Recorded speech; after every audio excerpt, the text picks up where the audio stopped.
environment. The classroom environment has changed from the traditional type in the 80s, and where you have the wooden structure, students facing their their lecturers or their teachers, and everybody's attention is just on the teacher. No, it has shifted from that.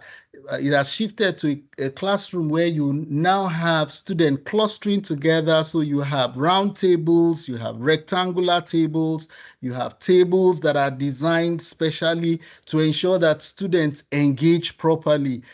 So the layout has become very flexible. In the 80s, you have the lecturer standing as an authority and dishing out instruction, but now it's become different. The lecturer is just serving as a facilitator in the classroom. So he's just ensuring that learning is taking place. He's not actually at the center, the main focus of learning. Then also in the 80s, it is expected that students maintain silence in the classroom so that they can actually gain from the teacher standing in front, and also ensuring that they don't disturb other learners. But that has changed in the modern days. Now today you find out that it encourages, the classroom environment encourages engagement. It encourages discussion in the class, in the classroom, collaboration. It encourages students interacting with themselves and learning from each other. And in the 80s, you have the learning confined to the classroom, but now it's different. Even in the classroom, you have some persons who are participating online, you have some who are physically there, and many tools that have also been developed now that ensures that those participating online don't feel left out. They are also engaged throughout the discussions. So also the characteristic of the students we have in the now are different from those in the 80s. Just like I mentioned previously, the students, the lecturer is dishing out knowledge to the students. So the students are passive receivers of knowledge, but in the current day, they are actually co-creators of knowledge. Some of the students have experience, they have lived experience, and they have a lot of things also that they can, and perspective they can bring into the classroom. So they are active throughout the lecture period. In the resources available to students in the 80s, you just have the teacher and textbooks. But now as you are talking in the classroom, the students are browsing the internet, checking out what you're saying and confirming, asking more questions based on what they have also found out.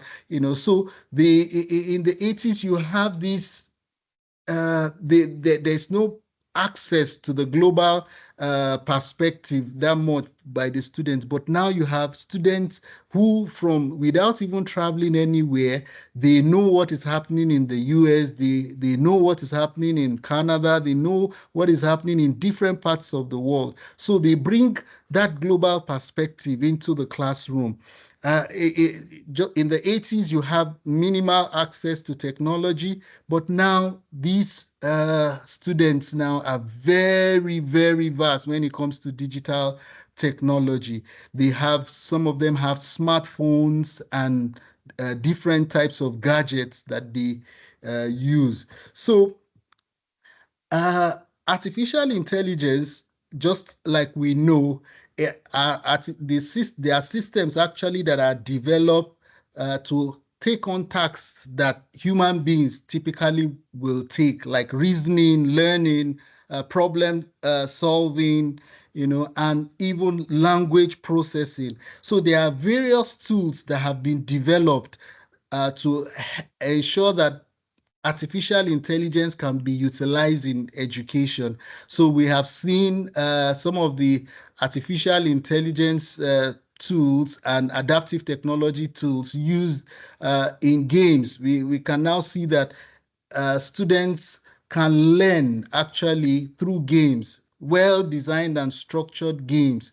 Then we have seen also that the learning resources have also been put such that students can interact with some of the learning resources even outside the classroom without the lecturer being there. So they can actually chat with some of those materials and they get real-time responses, that are well in line with what is in their textbook or their learning resources. Then we also see that we now have intelligent tutors where uh, just like I mentioned earlier on, we have some classes that are so large that the students may not even have one-on-one interaction with the lecturers. But with tools and AI-driven platforms, you can see that students can actually interact with intelligent tutor systems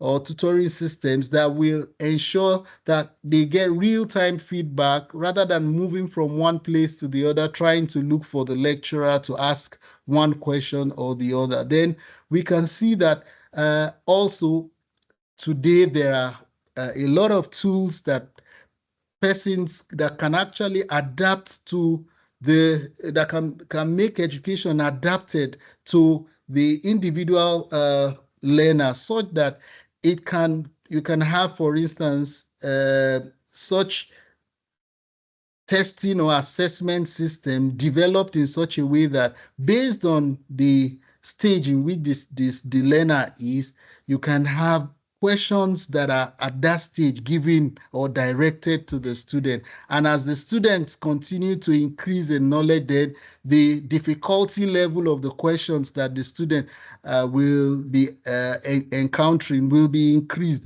So we also see that there are automated grading systems now, so that previously you can give students some assessment and it will take a long time to return back their script. But on the go, you see that students can get their feedback, very automated using some AI-driven tools, and they can get their scores just immediately after finishing the exam. I remember there was this program that was organized. It's the Virtual Institute for Capacity Building in Higher Education. It's called VIGB.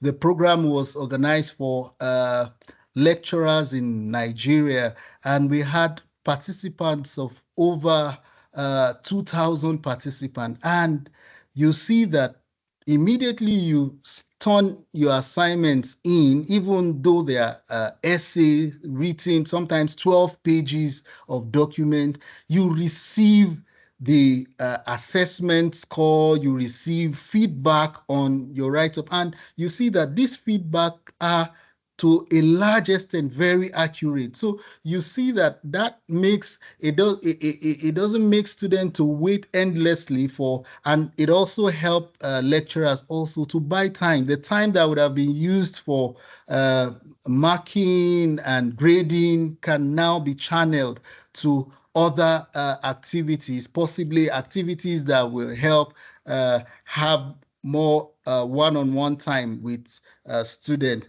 So if you look, there are so many benefits of the using artificial intelligence and adaptive technologies. To the students, it allows them to learn at their own pace, following their own path without being under pressure. It increases their engagement actually with the materials that have been given to them, and it makes them actually learn in a better way.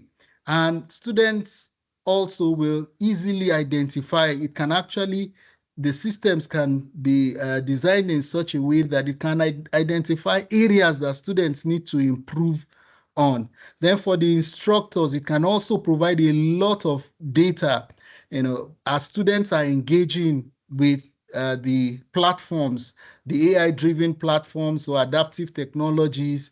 There are a lot of data that are being stored, and those data can be used by the instructor to understand what's happening in terms of learning, you know, whether the students are in the classroom or outside the classroom.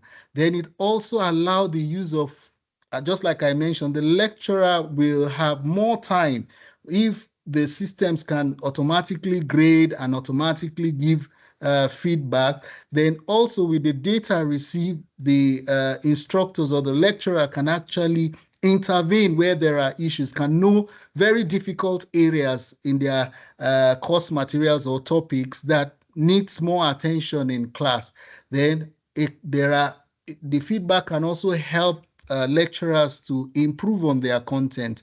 Then for institutions, you will see that students will no longer be, the dropout rate will reduce. Then you will also see that based on the interactions and the way students engage with the course learning materials, you see that the graduation rate will increase. Then in terms of personalization, institutions will eventually be able to see how that with this kind of system in place, it can be scaled. Things that are happening in small classes can actually be scaled up. Then it helps with strategic decision making and resource optimization.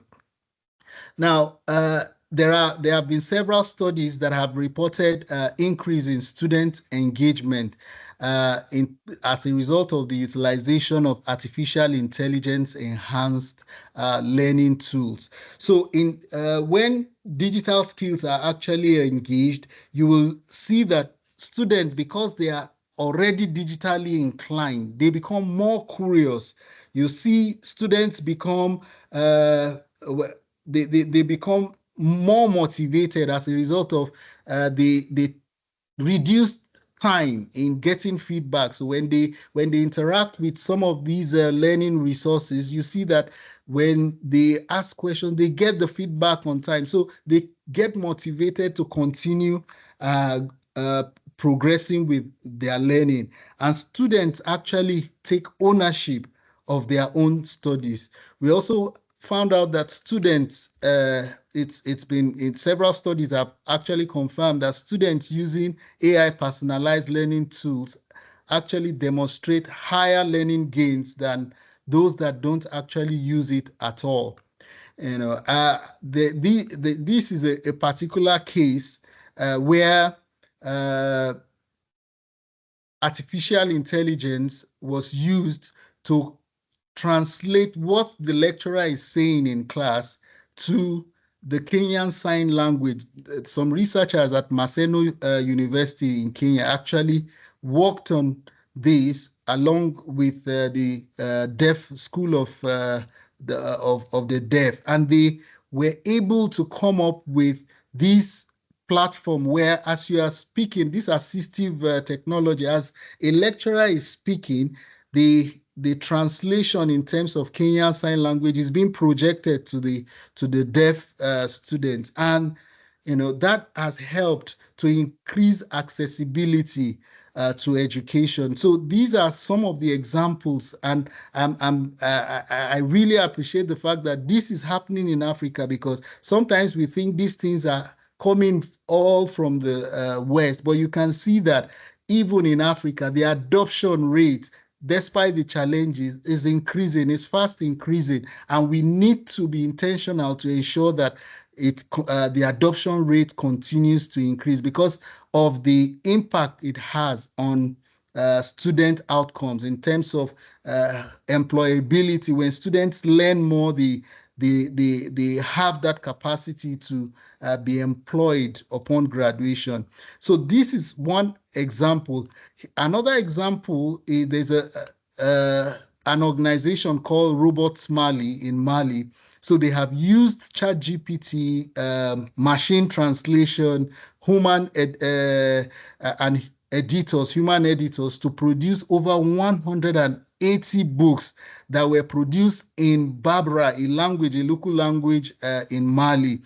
So it has helped people who naturally may not have learned very well because they are not that used to English. It has helped them to have access to education that are personalized to their own environment and their own language. So, and it's also helping to preserve that traditional language. So there are a lot of things we can do as teachers and also researchers for us as researchers. There's a lot of things that we can also do to support students in Africa to ensure that more people have access to education. The Sustainable Development Goals, for instance, the target is that we should leave no one behind. There are many groups of students or learners that are currently being left out or being, and we most times as teachers, we don't even notice this. So it's necessary that we come up with several tools that can help in increasing access to quality education. Then also there are interactive tools and immersive learning tools that are already available that lecturers can actually use to facilitate student engagement. So in class, sometimes you want to just gauge how the students actually are following in class. You can actually have live polls, and there are several platforms that offer these facility. You have Slido, you have Microsoft Forms that can also be used to conduct live polls. You have Mentimeter, then you also have collaborative boards. There are times when you want to drive innovation, maybe giving maybe a project-based you want to facilitate project-based learning. So giving a project to a group of students or sets of students, and you want them to collaborate. Some of them may not be physically present, and so there are a lot of collaborative platforms that are available for students to be able to collaborate. Miro is one of them. Then you also have Padlet, then also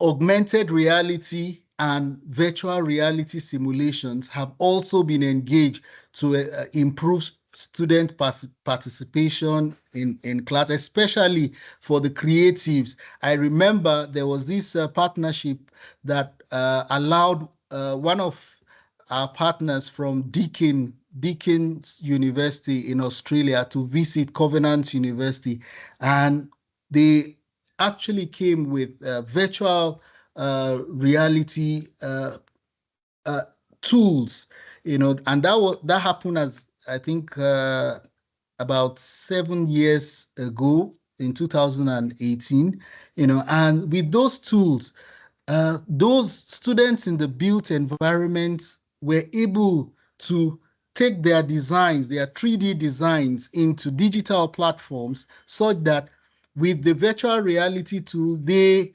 walk into their design and see how the design actually looks, and they can actually picture how it will look in real life, and then they can actually see areas that needs to be adjusted to meet the client's requirement. Students were very fascinated when they were exposed to such kind of virtual reality simulation.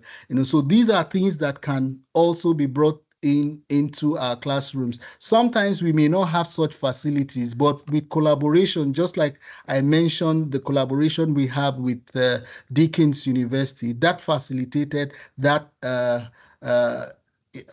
exposure of our student to such kind of facility. Then augmented reality is also one tool that can be used to ensure that students can learn on their own, even while in the classroom without the teacher being there. So I witnessed a similar situation where you have the lecturer has designed everything, put things on the tables, on the walls, and students will just go with their device, scan some of those pictures, and it triggers a number of things to know more about what the picture that has been put there. Even after getting to some stage, you also have, with augmented reality, assessments can be triggered, and the students will undertake assessment, get feedback on the spot. So all of these tools are very helpful to ensure that students continue to engage and in class and interact in class. Then game-based learning is also gaining a lot of grounds. Persons, the students we have today are such that they are very, very attached to their digital platforms. So you see students playing game regularly. Even some students will play computer games in their halls and not even have times for the classroom. But if you bring games to the classroom, you may see that such kind of students that really like games will find it more interesting to learn. So game-based learning is also one area that we need to look at as lecturers and as facilitators of knowledge. We have this partnership with Ruhr West University of Applied Sciences in Germany that helped us to develop this collaborative online international learning program, so that students in Germany and students in Nigeria meet regularly who are in the built environment. So our students in civil engineering, students in building technology, they interact with their counterparts from this university. And what they do is they are playing games. The game actually was specifically developed, and it was the name of the game is Chameleon Game. And what it does, it simulates the construction industry. So you find out that the game actually, students can play it individually or play it in groups. So what it entails is that students will be managing a construction company. So as they are managing the construction company, they have, at the start of the game, they are given resources like human resources, financial resources. They are also given equipment in the for their company. So what they do is they bid for contracts, and based on their resources, they bid for contracts that they can actually execute. So sometimes, if they are not able to execute it, they may collaborate with other companies, subcontract some work. So all of these things, as they are playing it as game, they are learning, without having to say, okay, some of those things cannot actually be pictured or understood in entirety in the classroom. But with games, the students understood this, they learn, they actually appreciate the experience that they gain from playing this online game. And what we did was that within their teams, also, we made sure that we have persons from Germany in each team, persons from Nigeria. So there is also the cultural integration. They are learning from each other, learning about Germany and learning about Nigeria. So these are some of the kinds of projects that we can actually do to get students engaged.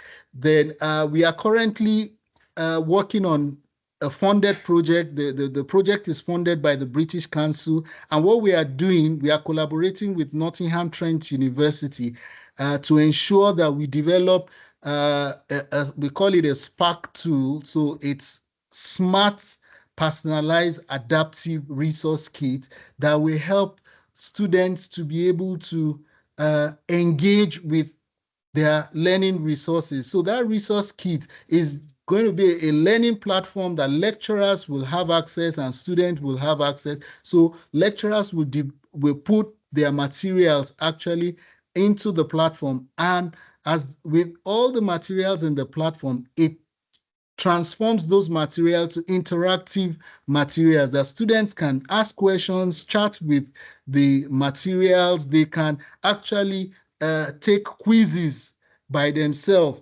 They can. So all of these actually are things that we are. Then one thing very unique about it is that we are also introducing the pidgin English into it. So students who actually are very familiar with pidgin English can learn in pidgin English. So the materials can be translated to pidgin English, and we have actually created some demos that you see a student learning quadratic equation in Pidgin English. So these are things that may interest students, and the aim of our project actually was targeted at seeing how we improve STEM education in Nigeria.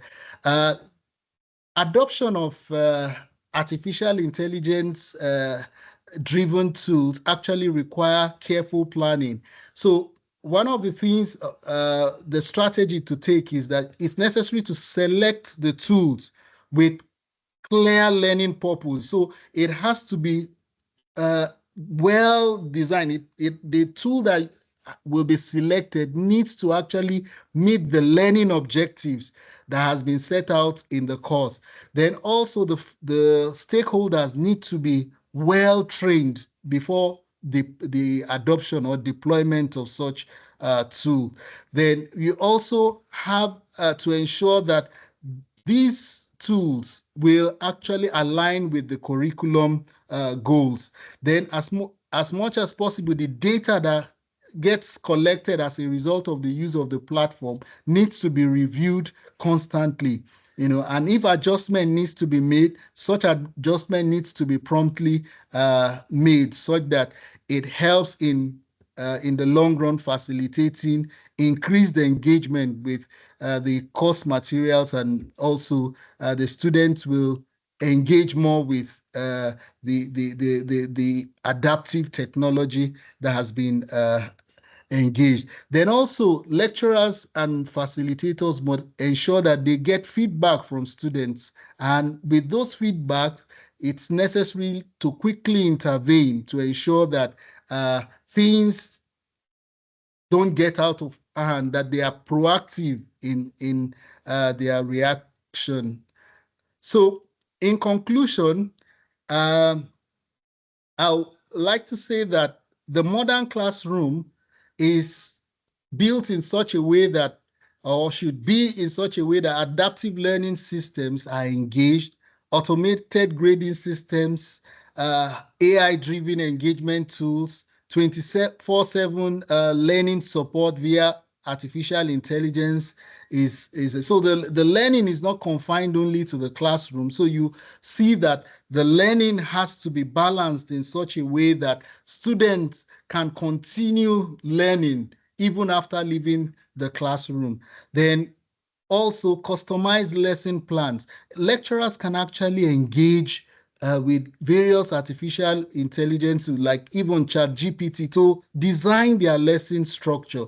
I mean, their topic structure, their course structure, and you will be shocked with very good promptings using ChatGPT, using Copilot, using the various other DeepSeek and the others. You see, and some other specialized one for various, then you see that you can come up with very good materials that students will uh, appreciate and will be attracted to. So for instance, sometimes you can't find the right picture that can be used to explain something. You can actually use artificial intelligence tools like Copilot. Sometimes you just prompt it, and it will generate pictures that you think will be better used to explain the concept you want to explain in the classroom. So these are some of the ways that we can actually engage artificial intelligence and adaptive technologies and interactive tools to ensure that we increase students' engagement and also reduce the time that the teacher, so the teacher's workload will get reduced when things get automated. In fact, as a teacher, one of the aspects that I find very, very time, it's the grading of students. So with automated systems in place, you see that the grading, that time that would have been spent on a lot of administrative things other than teaching, will be reduced. So then we must see some of these not just as a tool, we must also see it as a transformational force. AI, adaptive technologies, and interactive tool are not to replace the teacher or the lecturer. They are actually to empower educators to amplify student potential. So I want to appreciate the organizers of this Tech-Enabled Teachers Conference 2025. And in particular, I want to appreciate the convener, Mr.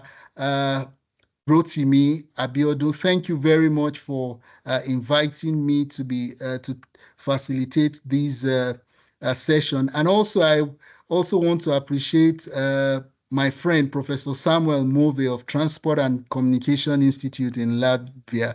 Thank you very much.